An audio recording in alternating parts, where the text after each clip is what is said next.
বাপ রে বাপ। আর ছেলে কই? আমার ছেলে ওদিকে গেছে। কোথায় গেল? এই তো। তুমি এসো। তুমি কি চাষবাস করতে কি ভালোবাসো তুমি? হ্যাঁ আমি দেশের জন্য চাষবাস করি। তোমার মাকে বলো। না, না না, না ও ঠিকই বলেছে। না না বেটা তুই করবি। এখানে তো সম্মানের। কি হবে? কি হবে? চাষ করি তো ছাগল না না না একদম হবে না। তাহলে অনেক ছেলে কর্মসংস্থান হবে, কাজ পাবে। না না এসব হবে না তুমি। একটা লাঙল থাকতো। অর্থাৎ ভারতবর্ষের কৃষি হচ্ছে একেবারে প্রাচীন এবং ঐতিহ্যপূর্ণ। ভারতবর্ষের কৃষিতে তোমার কত কি প্রাচীন যে কৃষি কাজ করা হয় সেগুলো তোমাদেরকে আমি দেখাচ্ছি। এই দেখো এইখানে দেখো যত কৃষি কাজের এই দিকে ধরো দেখো এইখানে দেখো এই দেখো আগে দেখো জিনিসের যেটা হচ্ছে যে কি ব্যবহার করা হতো, এটা কি, এটা হচ্ছে মই। এটা দিয়ে কি করা হতো, এটা দিয়ে কি করা হতো, জমিটাকে কি করা হতো, সমান করা হতো। আর এটা কি, এটা হচ্ছে লাঙল। এখন কি এসছে, আগে গরু দিয়ে মহিষ দিয়ে টানতো, এখন কি দিয়ে টানছে, এখন যেটা হচ্ছে ট্রাক্টর দিয়ে, হারভেস্টার দিয়ে, পাওয়ার টিলার এই সমস্ত এসছে না, এগুলো কৃষিতে ব্যবহৃত হচ্ছে। এখন এগুলো হচ্ছে প্রাচীন, আর আধুনিক যেগুলো সেগুলো তোমাদের আমরা ডিজিটালের মাধ্যমে ওগুলো দেখিয়ে দেবো। বুঝতে পেরেছো? এখানে দেখো যত আছে, এটা কি, এটা কি, এটা হচ্ছে কোদাল। এক প্রকার কোদাল, মানে আলু কোষার। এটা কি, আলু দিয়ে আলুটাকে হিলি তৈরি করে, সেটা হচ্ছে কোদাল। এটা কি, এটা হচ্ছে তোমার কি না কাস্তে। এটা দিয়ে কি করে ধান কাটে। ইদানিং কালে ধান কাটাটাও হাতের মাধ্যমে করছে না, এখন কি এসছে না হারভেস্টার এসছে। বুঝতে পেরেছো? এটা কি, এটা কি দা। এটাও কৃষিতে কি লাগে না আমাদের কাজে লাগে। বুঝতে পেরেছো? কোনো বাঁশ টাস গাছের ডাল এইসব কাটতে গেলে আমাদের এগুলো কাজে লাগে। এটা কি হাতুড়ি। বা আগে মানুষ কি দিয়ে এই সমস্ত বানাতো, আগে কাপড় দিয়ে বানাতো। তারপরে এটা কি না লোহার যুগ এলো, তখন হাতুড়ি বানাতে লাগলো। কৃষি এটাও একটা যন্ত্রপাতি।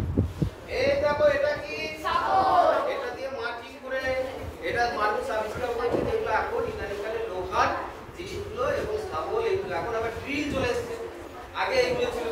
বুঝতে পেরেছো? তারপরে দেখো এটা কি, এটা হচ্ছে ডেরো। এটা কোদাল নয়, এটা ডেরো বলে। এটা কি, এটা এটা ডেরো বলে। এটা হচ্ছে ডেরো। এটা কৃষিতেও আমরা কি করি না আমরা ব্যবহার করি। বুঝতে পেরেছো? তারপরে দেখো এইখানে দেখো এটা কি, ওইটা দেখা ওখান থেকে দেখালে হবে। এটা হচ্ছে স্প্রে মেশিন। এটা কৃষিতে কি করি আমরা না এগুলো আমরা কৃষিতে এগুলো আমরা কি করি না ব্যবহার করি। বুঝতে পেরেছো? কৃষির এইগুলো আমাদের ব্যবহারযোগ্য পণ্য। অর্থাৎ কৃষিতে আমাদের আগে প্রাচীন কালে মানুষ এইগুলো সব কি না ব্যবহার করতে, এখনো করে, কিন্তু এখন ব্যবহারের পরিমাণটা কি হয়ে গেছে না অনেকটাই আমাদের। কৃষি যদি না থাকে তাহলে কি হবে, কৃষি যদি না থাকে তাহলে তুমি খেতে পাবে না। এখানে দেখো যত কিছু তুমি খেয়ে এসছো সব কোথা থেকে এসছে, কৃষি থেকে এসছে। যত এখানে তোমার যা আছে, এই দেখো তোমার বেগুন আছে, এই দেখো তোমার কলা আছে, এই দেখো তোমার কি আছে পেঁপে আছে, এই যে তোমার দেখো বিট আছে, গাজর আছে। এটা কি, এটা ঝিঙে। এটা তাহলে তোমার এইগুলো আছে, এইগুলো সব কোথা থেকে আসে না কৃষি থেকে। অর্থাৎ ভারতবর্ষে পটল বলো, আলু বলো, এই সমস্ত যাই বলো, এইগুলো সব কোথা থেকে আসছে আমাদের না কৃষি থেকে। কৃষি আমাদের হচ্ছে ভিত্তি, শিল্প হচ্ছে আমাদের কি ভবিষ্যৎ। অর্থাৎ কৃষির উপর ভিত্তি করে আমাদের শিল্প গড়ে উঠে। আর যত রকম শিল্প আছে মানে অর্থাৎ কৃষি ভিত্তিক, সব কৃষি ফসলের দ্বারা। তুমি যে জামাটা পরে আছো, এই জামাটা কি থেকে এসছে, তুলো থেকে, তার পাশ থেকে, এটাও কৃষি। তুমি ভাত খেয়ে এসছো, চাল, এখানে চাল আছে, দেখবে ডাল আছে, আম আছে, এই দেখো হ্যাঁ আম, এইসব শিল্প। এই দেখো এইগুলো দেখো, এই দেখো এই যে সত্যনাথ বাবু দেখালো, এই দেখো এইগুলো কি সব কৃষি। চাল ডাল, এই যে তোমার যেগুলো আছে গম, এইগুলো সব কোথা থেকে আসে না সব হচ্ছে তোমার কি এগুলো হচ্ছে মানুষ এই ক্রিয়াকর্মগুলো মানুষকে করতে হয় এবং পরিশ্রম করে করতে হয় এবং মাঠে খেটে জলে পুড়ে রোদে পুড়ে মানুষকে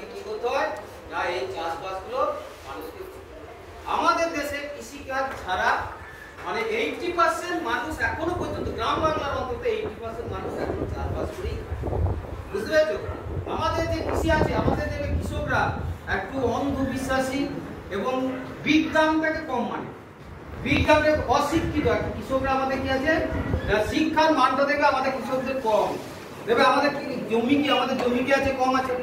আমাদের দেখবে কৃষিতে দেবে বিজ্ঞানটা কম মানে, এখনো সেই লাঙল দিয়ে চাষ করছে, এখনো হাপ্পা লে করছে, এখনো সেই গরুর গাড়ি নিয়ে যাচ্ছে, এখনো আছে।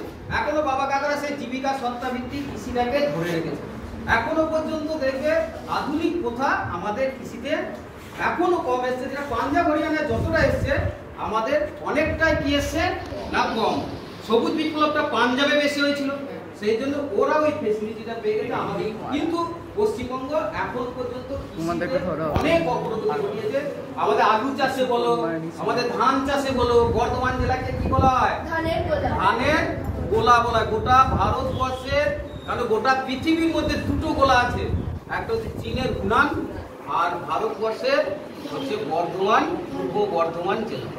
বুঝতে পেরেছো? এই কৃষিকাজ তোমরা একটু শিখবে। কৃষি করলে, কারণ ইদানিংকালে এগ্রিকালচার সাবজেক্টটা খুব গুরুত্বপূর্ণ এবং এগ্রিকালচার একটু কৃষিটা জানতে হবে, কারণ কৃষিটা না জানলে আমাদের খাদ্য, যেভাবে জনসংখ্যা বাড়ছে তাতে খাদ্যের আমাদের কি হতে পারে না অভাব হতে পারে। সেই জন্য তোমরা কৃষিটা সম্পর্কে একটু ভালো করে তোমরা পড়বে এবং একটু চাষবাস মাঠে গিয়ে একটু দেখবে। মাঠে গিয়ে না দেখলে কিছুই বুঝতে পারবে না। কৃষির সঙ্গে জলবায়ু সম্পর্ক আছে, মাঠে গেলে চাষিরা দেখবে অরিজিনাল জানে। সেই জন্য কৃষিগুলো একটু দেখবে, শস্যগুলো তোমরা ফলাবে এবং কৃষির সম্পর্কে তোমরা জেনে আসবে এবং কৃষির যে যন্ত্রপাতি বাবা কাকাদের কাছে একটু দেখবে, জিজ্ঞাসা করবে, তাহলে বুঝতে পারছো? ভারতবর্ষের আমাদের কৃষির মধ্যে চাষিদের শিক্ষার মান কি বললাম, দেবে বৃষ্টি না হলে বলবে আল্লাহ মেঘ দে, পানি দে, এরকম বলে। আবার দেবে বৃষ্টি না হলে আবার কি বলে, ব্যাগের সঙ্গে বিয়ে দিয়ে দেয়, ব্যাগের সঙ্গে বিয়ে দিয়ে দেয় না। তাহলে সেই জন্য বলছি যে কৃষিতে তোমাদের যেহেতু শিখছো, সেই জন্য তোমাদের কৃষিটা আধুনিকীকরণ তোমাদের আনতে হবে। আমাদের যেভাবে প্রাচীন পদ্ধতিতে চলছে সেইটা থেকে তোমাদেরকে বেরিয়ে এসে আধুনিক পদ্ধতিতে নিয়ে আসবে এবং কৃষিকাজের সম্পর্কে শিখবে। তোমাদের ক্লাস 10 এর কৃষি চ্যাপ্টার আছে, ক্লাস 8 এর কৃষি চ্যাপ্টার আছে,